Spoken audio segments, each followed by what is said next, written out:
বাপের একটাই কলেজার সন্তান। এরকম ছেলে আছে না, বাপের একটাই বেটা আর কেউ নাই, এরকম নাই? মেলা আছে। ছেলেকে মা বাপ যত্ন করে কষ্ট করে রাতের পর রাত দিনের পর দিন কষ্টের পর কষ্ট নিজে না খেয়ে সন্তানের মুখে খাবার তুলে দিয়েছে সন্তানের বাপ মা। ওই ছেলে যখন বড় হয়, স্কুল কলেজ ইউনিভার্সিটিতে পড়ে না? আল্লাহু আকবার, ইউনিভার্সিটিতে পড়ে যায়, এমএ বিএ বিএড হয়ে গেল।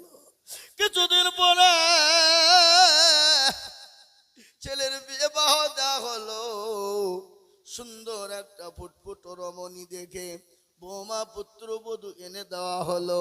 ও মুসলমান গো, পুত্রবধূ এনে দেওয়ার পরে সুন্দর করে বাড়ি চলতে শুরু হয়ে গেল। 1 বছর চলে যায়, 2 বছর চলে যায়, কিন্তু একটা কথা না আপনাদেরকে বলি, 3 বছর পরে শাশুড়ি বউয়ের যুদ্ধ শুরু হয়ে গেল। শাশুড়ি বউয়ের যুদ্ধ হয় না? আপনাদের দেশে নাই নাকি? এদিকে চলা, হ্যাঁ, শাশুড়ি বউয়ের যুদ্ধ। কিন্তু শাশুড়িদের একটা দোষ, পুত্রবধূ যদি একটা টুক করে অন্যায় করে তার গোষ্ঠী পর্যন্ত ধুয়ে দেয়। এরকম শাশুড়ি আছে না নাই? কথা বলেন। কিন্তু তার মেয়ে যদি 1000 অন্যায় করে, কিন্তু তার মা তার বিটিকে কোনো রকমের কোনো দোষ ধরে না। এটা হলো শাশুড়িদের অভ্যাস। আর বৌমাদের অভ্যাস, নিজের মা যদি 1000 বার কথা বলে, যদি খেতে না দেয়, নিজের মায়ের সঙ্গে ঝগড়া করে না। আর শাশুড়ি বউ যদি কোনো রকম রাগের মাথায় একটা কথা বলে দেয়, কিন্তু সেই বউ বাড়িতে তোলপাড় চালিয়ে দেয়। আছে না? কথা বলেন। স্বামীকে আলাদা করে দেয়। ও মুসলমান, আলাদা হয়ে গেল।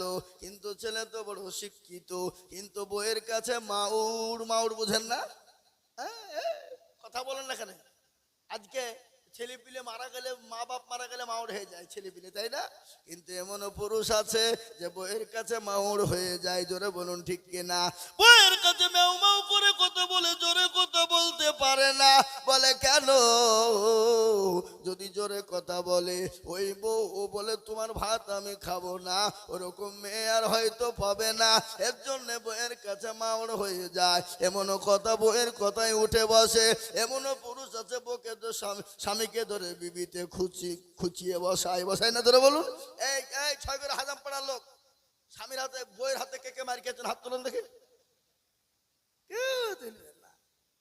কেন? মেয়েরা দেখছে, যদি হাত বাইচান তুলে ফেলে তোকে বাড়িতে যা আবার খুঁজবে। তুই যা করিস ওখানে মৌলবি সামনে বলবে, আর বলবে না ধরে বলুন। মৌলবি সামনে বলবে। বউয়ের কাছে মাউড় হয়ে গেল। কিন্তু বেটার সুন্দর দেখে ফুটফুটু দেখে বিয়ে দিয়ে দিল। 2 বছর কেটে গেল, 3 বছর কেটে গেল, বাড়িতে থাকতে ভালো লাগে না। কিন্তু শোনেন তো, মেয়েদের ভাত ছাড়ানোর মেন কারিগর হলো মা, তার বড় বোন। ঠিক কিনা? ধরে বলুন। মার বড় বোন। মায়ের বুদ্ধিটার বড় বোনের বুদ্ধিতে মেয়েদের ভাত ছাড়িয়ে দেয়। অনেক অধিকাংশ মেয়েদের যায় না ধরে বলুন। বলো ভাত খেতে হবে না, চলে আয়, অন্য জায়গায় বিয়ে দিব। কিন্তু স্বামী ছেড়ে দেওয়া, স্বামী ডিভোর্স দেওয়া মেয়েদের কত যে জ্বালা, কত কষ্ট সে নিজে উপভোগ করতে পারে রে বাবা। যখন বাপের বাড়ি চলে যায়, 1 দিন 2 দিন 3 দিন, 1 মাস 2 মাস 3 মাস 1 বছর 6 মাস যখন হয়ে যায়, বাপ দেখতে পারবে না, মা দেখতে পারবে না, বহিন দেখতে পারবে না, ভাইয়েরা দেখতে পারবে না, ভাবিরা দেখতে পারবে না, পাড়া প্রতিবেশী তাকে দেখতে পারবে না। তখন বলবে মাবুদ গো, কেন আমি আমার মা এবং বোনের প্রলোভনে পড়ে আমার সুন্দর স্বামীটাকে আমি ত্যাগ করে দিলাম। আর মেয়েদেরকে সব থেকে যদি বেশি ভালোবাসে সেটা হলো তার স্বামী। তার স্বামী, স্বামীর থেকে বেশি আর ভালোবাসতে কেউ পারে না, পারতে পারে না কোনো। কিন্তু সেই ছেলের বউ যে নতুন প্রকারে শ্বশুর শাশুড়ির সঙ্গে যুদ্ধ শুরু করে দিল। স্বামী এলো, এসে বলে শোনো, তোমার মা বাপের সঙ্গে আমার জন্য থাকা অসম্ভব। বলে ভিনু হয়ে যাও, ভিনু হয়ে গেল। তারপরেও থাকতে মন চাই না, মায়ের কথা বোনের কথাটা আলাদা করবে, বাড়ি থেকে আলাদা হয়ে যাবে রে বাবা। ও দরদি মুসলমান গো, ও আল্লাহওয়ালা। তারপরে আবার ভিনু হয়ে গেল, বলে চলো ছয়গনি বাজারে, ইসলামপুরের বাজারে, দৌলতাবাদের বাজারে বাড়ি ভাড়া করে থাকবো, কিন্তু তোমার বুড়ো বুড়ি মায়ের মুখ দেখবো না। এরকম বউ আছে না? কথা বলেন। স্বামী বলেন, ও বিবি, আমার কাছে তো পয়সা নাই, আমি কোথায় পয়সা পাবো? ঘর ভাড়া করার মতো টাকা নাই, চাকরি হলো না, চাকরি তো পাবো না। বলে কোনো ব্যাপার নাই, তুমি আমার বাপের বাড়িতে ঘর জামাই থাকবা, আমার বাপের বাড়ি থেকে খাওয়া দাওয়া করবা, কিছু ইনকামের ব্যবস্থা করবা, কিছু পয়সা হয়ে গেলে দৌলতাবাদের বাজারে একটা জমি কিনবো, ফ্ল্যাট করে ভাড়া দিব, আর নিজেরা থাকতে শুরু করব। এরকম ঘটনা। মুসলমান চলে গেল শ্বশুর বাড়িতে, শ্বশুর বাড়িতে গিয়ে ঘর জামাই হতে শুরু হয়ে গেল। ঘর জামাই থাকতে থাকতে শ্বশুর দেখতে পারে না, শাশুড়ি দেখতে পারে না, ছেলেকে কোনো রকম ভাবে কুয়াতে পাঠিয়ে দেওয়া হলো, এদিক ওদিক থেকে পয়সা ম্যানেজ করে পাঠিয়ে দেওয়া হলো। কুয়েত থেকে ইনকাম করে 3 বছর 4 বছর কেটে গেল। যত টাকা হয় বিবির অ্যাকাউন্টে পাঠিয়ে দেয়, আর ওই টাকা নিয়ে বিবি ফুর্তি করে, আর বড় মোবাইল কিনে দিয়েছে স্বামী তাকে কুয়াতে, আর মোবাইল নিয়ে করছে পরকিয়া দেশে। পরকিয়া বলে না? এই পরকিয়া বুঝেন তো আপনারা নাকি? না বুঝেন নাকি? এখন স্ট্যান্ডার্ড ভাষা, আগে বলতো প্রেম করে, মানে খারাপ ভাষা। স্ট্যান্ডার্ড ভাষা বলছে পরকিয়া করে, কেউ বুঝতে পারবে না। যেমন সুদের জিনিস, আগে সুদ বলতো ভালো লাগতো না, এখন ওটাকে ইন্টারেস্ট বলে চালিয়ে দেয়, তার মানে ওটা স্ট্যান্ডার্ড ভাষা। আল্লাহর ফেরেশতা খুঁজে পাবে না নাকি? কথা কন না কেন? ফেরেশতা খুঁজে পাবে না।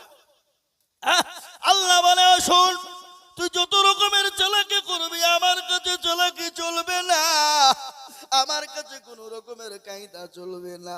আজ আমি আপনাদেরকে শোনাবো রে বাবা, ও আল্লাহর গোলাম,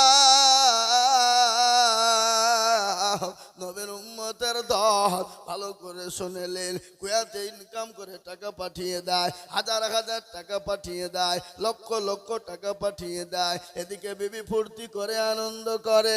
কিছুদিন পরে ডাক্তার বলল, ও ভাই তুমি বাড়ি চলে যাও। বলে কেন গো? বলে এমন একটা অসুখ তোমার হয়ে গেছে, ছয়াচার, তোমার এই অসুখ আর ভালো করা যাবে না, তুমি আর বেশি দিন বাঁচবা না, চলে যাও, বেশি দিন বাঁচবা না তুমি। ছেলের মন খারাপ। আল্লাহ, সব ছেড়ে ছুড়ে দিয়ে ইনকাম করলাম, ইনকাম করার পরে আজকে আমি আর বাঁচবো না।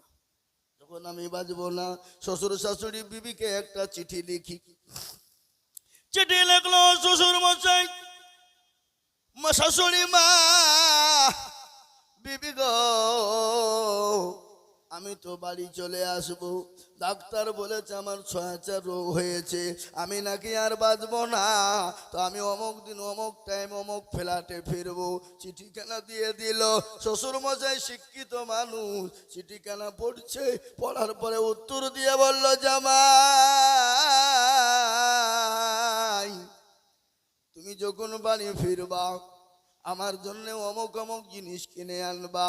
শাশুড়ি চাইলো, বিবি চাইলো, ও মুসলমান চিঠির উত্তর দিয়ে পাঠিয়ে দিল। কেমন আছো, কবে আছো, কোনো জিজ্ঞাসা নাই। চিঠি কেন ছেলের হাতে যখন পড়ে গেল, ছেলে চিঠি কেন দেখে আর অঝর নয়নে কান্না করে, চোখের পানি ঝরঝর ঝরঝর ঝরঝর করে ঝরে যায়। বলে মাবুদ গো, যাদের জন্য ইনকাম করে লক্ষ লক্ষ টাকা পাঠিয়ে দিলাম, তারা আমি কেমন আছে জিজ্ঞাসা করলো না, আমার শরীর কেমন আছে তারা জিজ্ঞাসা করে না, আমার কাছে জিনিস চাই। ও আল্লাহ, এ জীবন আমি আর দুনিয়াতে রাখবো না, এ দুনিয়া থেকে জীবনকে নষ্ট করে দিব। কিছুক্ষণ পরে ছেলের জ্ঞান ফিরে এলো, বলে না না না না না, জীবন নষ্ট করলে হবে না। আমার জন্ম দুঃখিনী মা, আমার অর্ধাঙ্গিনী মা, আমার গর্ভধারিণী মা, আমাকে যে মা রাত্রি 9 মাস 9 দিন গর্ভে রেখেছিল, রাতকে রাত মনে করেনি, শীতকে শীত মনে করেনি, যে মা এত প্রসব করেছি, পায়খানা করে দিয়েছি, খেতে বসেছে পায়খানা প্রসব করে দিয়েছি, তারপরেও মা ঘৃণা মনে করেনি, মা আমাকে দূর দূর করে ফেলে দেয়নি। ওই মায়ের কাছে একখানা চিঠি লিখি, আমার বাপকে একখানা চিঠি রাখি। আমি তো মা বাপের সঙ্গে অনেক দিন সাক্ষাৎ নাই, অনেক দিন কোনো দেখা সাক্ষাৎ করি না, তারা বেঁচে আছে না মরে গেছে খবর নাই। 7-8 বছর হয়ে গেল। চিঠিখানা লিখে দিয়ে বলল, আব্বা ও আমার আম্মা যান, আমি বড় অসুস্থ, আমি অমুক দিন বাড়ি আছি, কুয়াতের মাটিতে আছি, আমাকে ডাক্তার বলেছে ছয়াচারো, তোমরা আমার জন্য দোয়া করো। চিঠিখানা চলে এলো, মা পড়া জানে না, বাপ জানে না, গ্রামের মোড়লের কাছে চলে গেল, বলে ওগো মোড়ল সাহেব, আমি তো পড়াশোনা জানি না, আমার মা আমার কলেজের সন্তান আমাদের সঙ্গে যোগাযোগ করে না, আজ 8 বছর পরে চিঠি লিখে পাঠিয়েছে, দেখো গো দেখো আমার কলেজের সন্তানের কিছু হয়ে গেল নাকি। চিঠিখানা মোড়ল পড়ে, আর মায়ের চোখ দিয়ে ঝরঝর করে পানি ঝরে যায়, বাপের ভাগ চোখ দিয়ে পানি ঝরে যায়। মা সেজদায় পড়ে গেল, বলে কলেজের সন্তান, ও বেটা রে, আজ 8 বছর হয়ে গেল, কোনো যোগাযোগ নাই, ও বেটা আজকে তোর অসুখ হয়ে গেছে, আল্লাহর কাছে দোয়া করি, আমি যে তোর মা আজ থেকে রোজা রেখে দিলাম, ও বেটা যতক্ষণ পর্যন্ত তুই বাড়ি না আসবি আমি আর রোজাকে ভাঙবো না। ও কলেজের সন্তান, আমি যে তোর বাপ, ও বেটা রে, তুই যতক্ষণ পর্যন্ত বাড়ি না আসবি আমার গরু ছাগল ভেড়া মুরগি উড় যা আছে আমি সমস্ত জিনিসকে আল্লাহর রাস্তায় সদকা করে দিলাম। আর নবী আমার বলে গেছেন, আর সাদা কুতারা তুলবালা, সদকা করলে বালা দূর হয়ে যায়, মুসিবত দূর হয়ে যায়। সন্তানের জন্য চিঠিতে উত্তর দিয়ে বলে, বেটা রে, ও কলেজের সন্তান,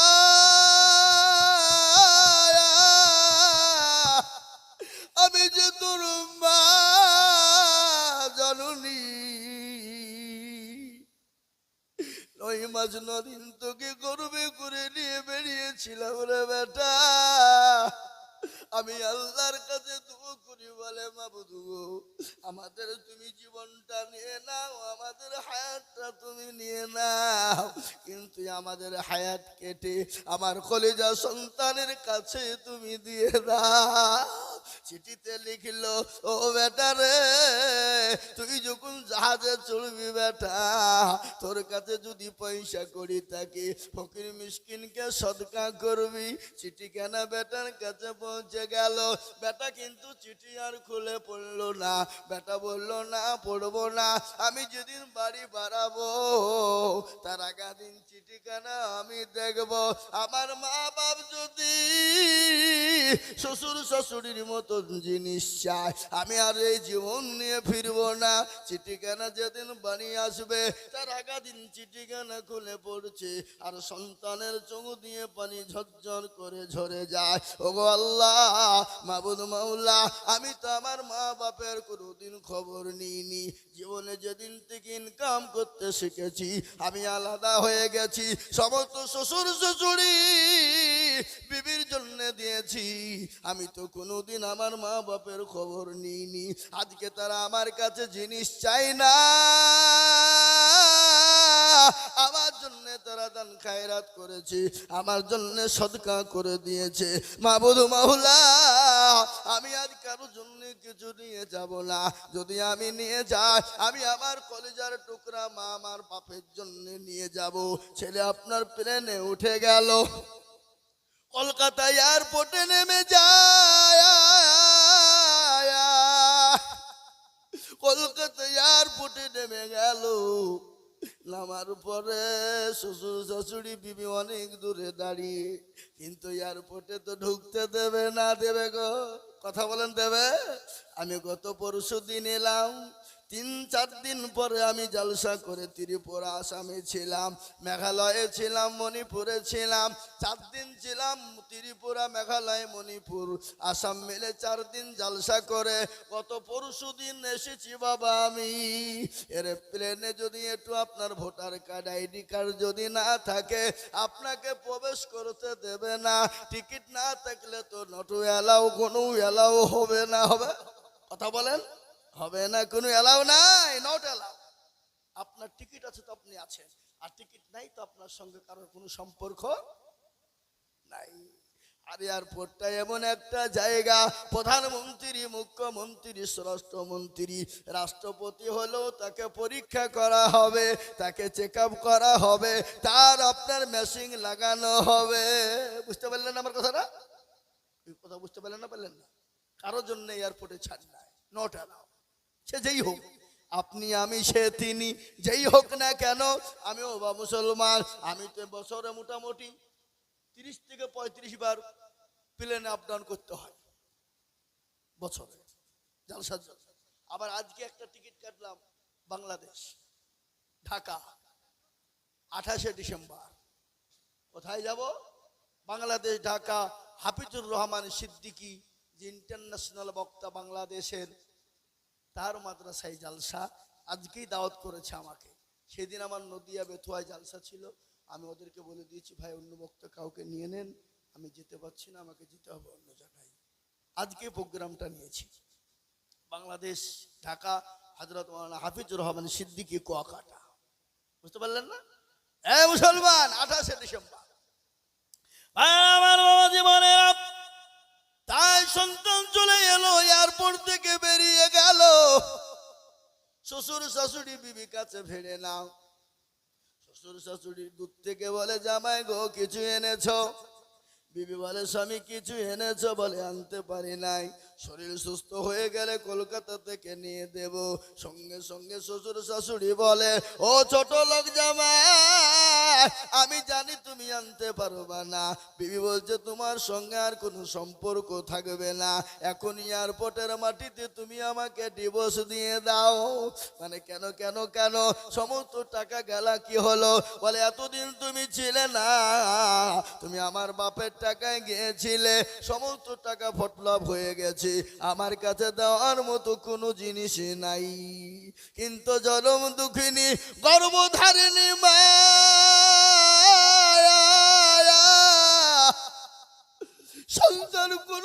সন্তান কোনোদিন মায়ের খোঁজ নিল না, বাপের খোঁজ নিল না। ওই মা দৌড়তে দৌড়তে গিয়ে সন্তানকে জড়িয়ে ধরে। ছেলে বলে, মা গো, আমার চর্চা রোগ হয়েছে, মা তুমি সরে যাও, সরে যাও। বেটা, মা বলে, বেটা রে বেটা, আমার যদি জীবন চলে যায় যাবে, আমি আল্লাহর কাছে দোয়া করে রোজা করে বলেছি, ও আল্লাহ তুমি আমার জীবনটা নাও, কিন্তু আমার কলেজার সন্তানকে আমার কাছে ফিরিয়ে দাও। আহা, এই হলো মায়ের ভালোবাসা। অনেক আছে ছেলে মাকে দেখতে পারে না, বাড়ি থেকে বের করে দেয়, খেতে দেয় না, মায়ের গায়ে হাত তুলে মাকে দূর দূর করে তাড়িয়ে দেয়। কি বলে না, বলে না? কথা বলেন। আল্লাহর কোরআন বলে, জুয়া কুল্লাহুমা কওলান কারীমা, ওয়াকুল্লাহুমা কওলান কারীমা। তোমার মাকে তুমি, তোমার তো দূরের কথা, তোমার মাকে তুমি জোরে কথাও বলতে পারবা না, তোমার মাকে চোখ রাঙিয়েও কথা বলবা না। আর তুমি যদি তোমার মাকে গালি দাও, তোমার মাকে মারো, চোখ রাঙিয়ে কথা বলো, তোমার ইবাদত আল্লাহর দরবারে কবুল হবে না, তোমাকে জাহান্নামে যেতে হবে। হবে না? জোরে বলুন, এরকম আছে না? আল্লাহর কোরআন বলে, আজকে অনেক ছেলেকে মেরে, আপনার অনেক ছেলে মাকে মারে, কিন্তু আমি আপনাদেরকে বলি, তুমি আমি যখন ছোট ছিলাম কত অত্যাচার করেছি, কত জুলুম করেছি, কত কষ্ট দিয়েছি। তোমার মা যদি সেদিন তোমাকে গলা টিপে মেরে দিত, তোমার কিছু করার ছিল না। আজকে তোমার মা বৃদ্ধা হয়ে গেলে তোমার মাকে তুমি দেখতে পারো না। তোমার মা নোংরা করে ফেলবে বলে বাড়ি থেকে বের করে দাও, কিন্তু আল্লাহর কাছে তোমাকে জবাবদিহি করতে হবে। মায়ের দোয়ায় সন্তান জান্নাতি হয়ে যায়, হয় না? জোরে বলুন, কথা বলুন। ও আল্লাহর গোলাম, নবীর উম্মতের দল, আল্লাহর নবী মুসা আলাইহিস সালাম আল্লাহর কাছে দোয়া করে, ও আল্লাহ তুমি আমাকে জান্নাতে দিও। আল্লাহ বলে, মুসা রে, তুই তো জান্নাতে যাবি এবং তোর সঙ্গে জান্নাতের একজন সঙ্গী হবে, সে হলো অমুক দেশের কসাই। কে? অমুক দেশের কসাই। মুসা আলাইহিস সালাম বলছে, আল্লাহ তুমি আল্লাহ খুঁজে পেলিয়ে না, তুমি ওই কসাইয়ের সঙ্গে দিবা জান্নাত? আল্লাহ বলছে, মুসা তুই একবার খোঁজ নে। এই এই এই এই খবর, বসো বসো বসো, শোনা বসো, পালাও না। মুসলমান,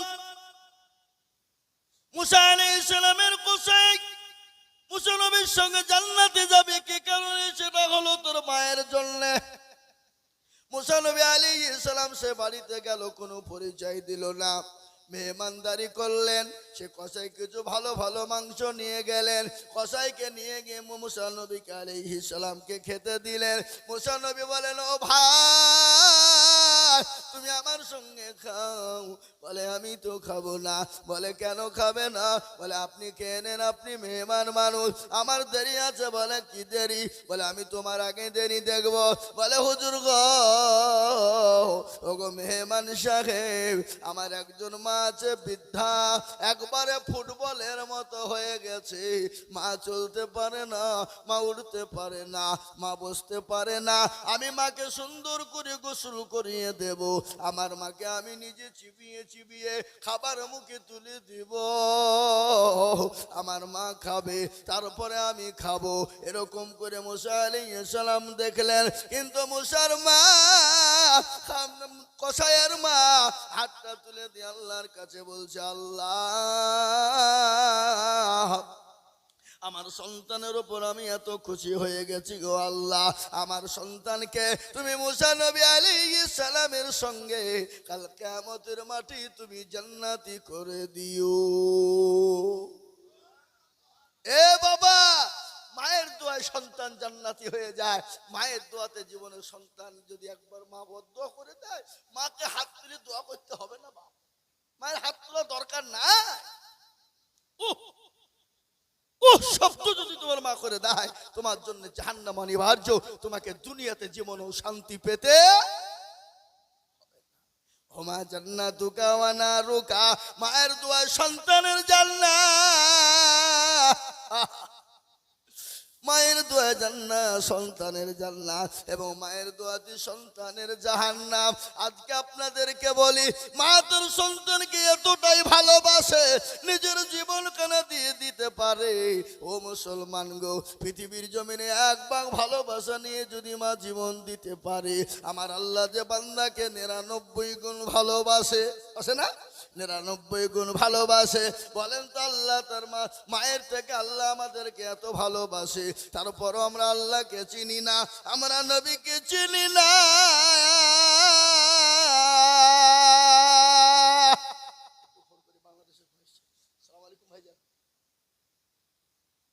বলছিলাম, ভাই আমার দুটো জালসা, একটা জালসা করে এসে আর একটা জালসাতে বক্তব্য দিচ্ছি।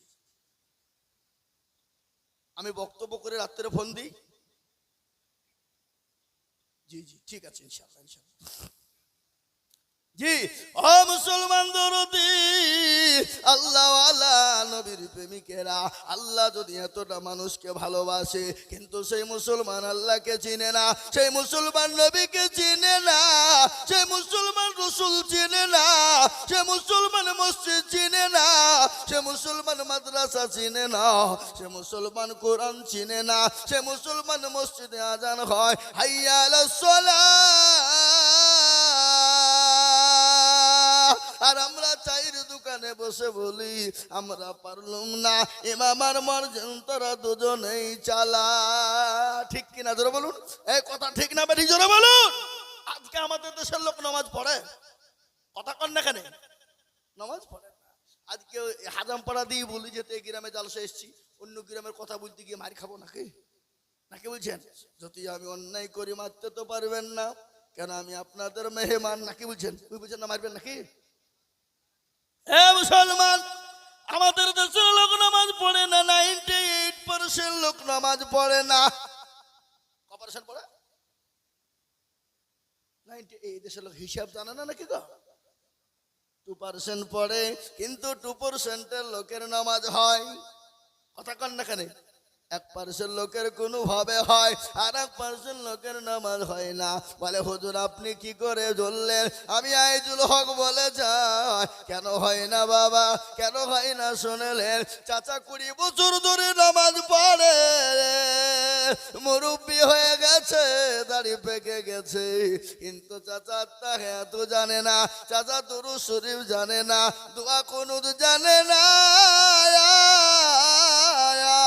দোয়া মাসুরা জানে না, দোয়া সানা জানে না। ইন্না তাইনা কুল, তার মধ্যে দেখা যায় 20টা ভুল। কথা বলেন ঠিক না ঠিক বুঝবো না? ইন্না তাইনা কুল, তার মধ্যে 20টা ভুল, কিন্তু এরা শিখেও না, শিখার চেষ্টাও করে না। ইমামের কাছে কোনোদিন বলে না হুজুর গো আপনি তো আমাদের হুজুর ইমাম সাহেব, মসজিদের একটু নামাজটা ঠিক করে দেন, একটু কোরআনটা ঠিক করে দেন, একটু সূরা গালা ঠিক করে দেন, একটু দুরূদ শরীফ এত ঠিক করে দেন। বলে কেন গো, কেন বলবে না বলেন তো দেখি, কেন বলবে না? কারণ আছে, কারণ আছে না নাই? ডাল মে কুছ কালা হ্যায় না, হ্যায় না, কথা বলেন কেন বলে না? দেখি ইমামের কাছে যদি চলে যায়, আর ইমামের কাছে যদি শিখতে যায়, আর ইমাম যদি আমার ভুল ধরে ফেলে, তাহলে ইমামের কাছে আমার মোড়লি চলবে না, আমার মাতাব্বরি চলবে না, আমার দাদাগিরি ইমামের কাছে চলবে না, আমাকে ইমামের কাছে মাথা নত করতে হবে। ঠিক কিনা জোরে বলুন। আর আমাদের দেশের ইমাম সাহেবরা এই মালগুলাও কিন্তু কমাল হয়, এরাও কোনোদিন বলে না চাচা গো আপনি আমার পেছনে পেছনে ঘুরেন, আপনি আমার মুসল্লি, আসুন আপনাকে নামাজ ঠিক করে দি, কোরআন ঠিক করে দি, সূরা গালা ঠিক করে দি। জীবনেও বলে না। কেন বলে না জানেন? কি কারণে বলে না? মৌলবি বলছে যে তো 5,000 টাকা বেতন দাও, 1000, তোমাকে নামাজ শিখাবো, তোমাদের ভাগ্য ভালো আমি ওযু করে নামাজ পড়াই, বেশি কায়দা করবা, আমি বিনা ওযুতে নামাজ চালিয়ে দেব, তোমার নামাজ হলো কি না হলো আমার দেখার নাই। 5,000 টাকা বেতন। এ বাবা, আজকে ছেলেরা মাদ্রাসায় কেন বাপ মা দিতে চায় না? বলে ভিখারি লাইনে দেওয়া যাবে না, ফকিরি লাইনে পড়তে দেওয়া যাবে না। বলে কেন যাবে না?